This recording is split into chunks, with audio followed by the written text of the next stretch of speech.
दोस्तों, आज की सबसे बड़ी अंतर्राष्ट्रीय खबर भारत के प्रधानमंत्री नरेंद्र मोदी का जापान दौरा। और यकीन मानिए, ये सिर्फ एक दौरा नहीं है, बल्कि बदलते भूराजनीतिक समीकरणों के बीच एक ऐतिहासिक कूटनीतिक चाल है। आइए इसे न्यूज़ एंकरिंग स्टाइल में गहराई से समझते हैं। मोदी का जापान मिशन। प्रधानमंत्री नरेंद्र मोदी जापान पहुंचे हैं, स्वागत भव्य था। लेकिन असली मायने छिपे हैं बैठकों और समझौतों के भीतर। सवाल यह है, जापान दौरा भारत के लिए इतना अहम क्यों? पहला कारण, इंडो पैसिफिक स्ट्रेटेजी। आज दुनिया का सबसे हॉट जोन है इंडो पैसिफिक। चीन अपनी ताकत का प्रदर्शन कर रहा है, और ऐसे में भारत जापान का साथ आना एक स्ट्रॉन्ग मैसेज है कि एशिया में लोकतांत्रिक देश एकजुट हैं। दूसरा कारण, आर्थिक साझेदारी। जापान भारत में इंफ्रास्ट्रक्चर का सबसे बड़ा निवेशक है। बुलेट ट्रेन प्रोजेक्ट से लेकर हाईवे और स्मार्ट सिटी तक जापानी तकनीक भारत के विकास की धड़कन बन चुकी है।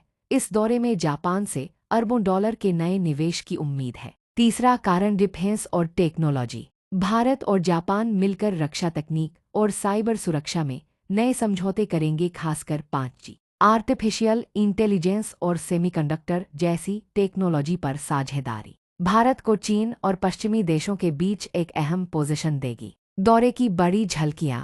टोक्यो में मोदी और जापानी प्रधानमंत्री के बीच हुई हाई लेवल मीटिंग में दोनों देशों ने मिलकर चीन की आक्रामकता पर चिंता जताई। बुलेट ट्रेन प्रोजेक्ट की रफ्तार बढ़ाने पर बड़ा फैसला हुआ। जापान ने भारत में मैन्युफैक्चरिंग और ग्रीन एनर्जी प्रोजेक्ट्स में नया निवेश करने का वादा किया। दोनों देशों ने ये संदेश दिया कि एशिया का भविष्य लोकतंत्र और सहयोग से तय होगा। कूटनीतिक संदेश। दोस्तों, इस दौरे को सिर्फ भारत जापान रिश्तों के चश्मे से मत देखिए, असली कहानी है ग्लोबल पॉलिटिक्स की। अमेरिका चाहता है कि भारत और जापान मिलकर एशिया में चीन का दबाव कम करे। यूरोप देख रहा है कि एशिया की दो बड़ी अर्थव्यवस्थाएं किस तरह नई राह बना रही हैं, और चीन की नज़र इस दौरे पर गड़ी हुई है, क्योंकि उसे डर है कि भारत जापान की ये दोस्ती उसकी एशियाई दादागिरी को चुनौती दे सकती है। दोस्तों, साफ है कि मोदी का जापान दौरा सिर्फ कूटनीति नहीं, बल्कि भविष्य की राजनीति है।